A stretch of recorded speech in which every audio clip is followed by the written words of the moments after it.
Everyone. Today I am going to explain about the physical features of India. How can we decide the physical features of a country? So, a country can be divided at different physical features depends upon the characters what it has to be, like rivers, mountains, hills, plains, plateaus, oceans, etc. can make the physical divisions. So here it is we can discuss about Indian physical divisions.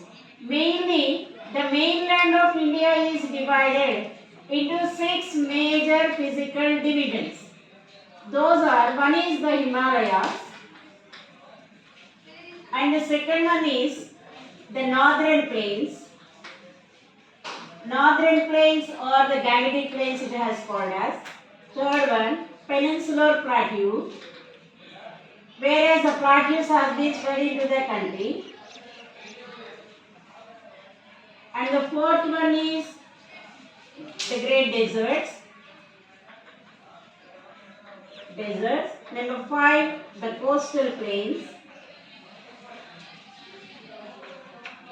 And finally, the island groups. These are the main physical divisions of India. Now, we are explaining the each physical division into this. So, the Himalayas. Himalayas are extended from west to eastern part of the country. West to eastern part of the country. And these Himalayas are divided into 3 parallel ranges. Himalayas are divided into 3 parallel ranges. That is Himadri, Himachal and Shivalik. Okay, Himadri is also called as Greater Himalayas. Himachal is also called as Lesser Himalayas, and the Shivaliks are called as Outer Himalayas. Then we can see this. Here this is the 3 divisions, Himadri, Himachal and Shivaliks. Accordingly we can discuss it now. This Himadri region has to be extended from the higher elevations of 6,100 meters above the mean sea level. What is meant by mean sea level? So, from the surface of the water to the higher elevations, it has to be considered. So, based on that, from the water body, from the water surface of the water to the higher elevations, the Himadri has been started from 6,100 meters above the mean sea level.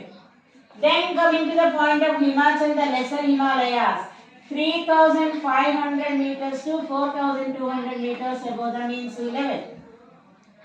Whereas the outer Himalayas are nothing but called as the Shivaliks, those are elevated from 900 to 1100 meters above the mean sea level.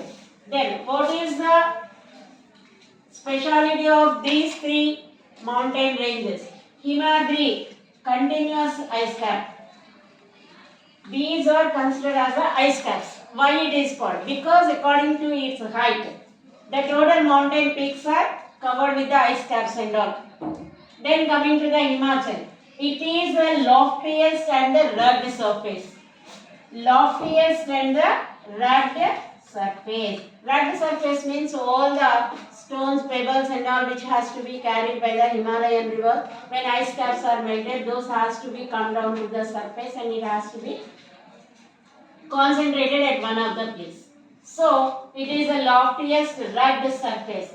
Then, many important peaks has to be found in the Himadri region, that is Mount Everest, Annapurna, K2 and Nanga Parbat. Like many mountain peaks are there, we can see in the Himadri region. Then Himachal region is familiar for many of the hill stations. What are called hill stations?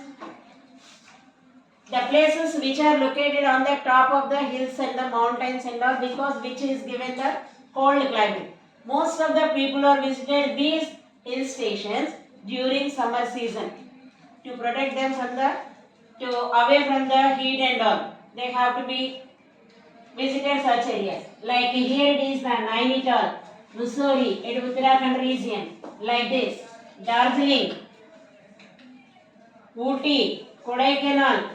Like this we can find the different hill stations are there. Then coming to the point of the Shivalik range. Shivaliks are the outermost range of the Himalayas and it is having the valleys and dunes are there. And also these Shivaliks are extended in the northeastern part of the country in the different states which are there in the Nagaland, Assam, Mizoram, Manipur. These are all the states these Himalayas are extended and these Himalayan mountains are called with the local names of the areas. Wherever the Himalayas are extended in the northern part, northeastern part, those Himalayas are called with the local name. So, the extension of the Shivaliks of the eastern part of that, it is called as Purvanchal. It is called as Purvanchal.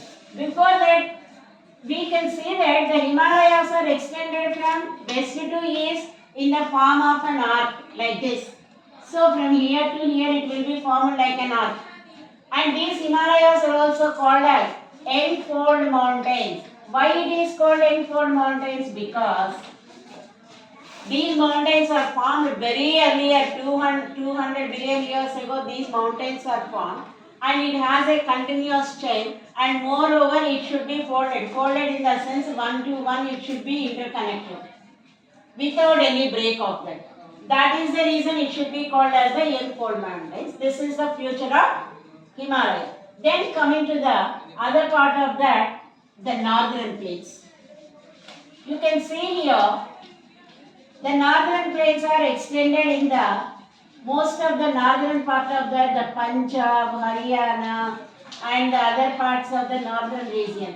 Why this is very famous as the northern plains means most of the rivers has to be followed.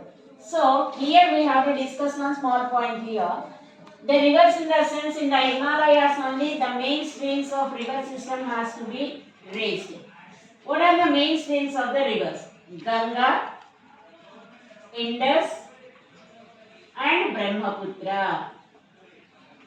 These three are the important river streams in India which makes the land as a fertile in the different parts of the country itself.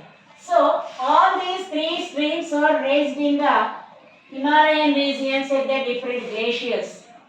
The Indus has to be flown from west, enter into the Jammu and Kashmir and enter in Pakistan, then finally comes to the Arabian Sea, drains that.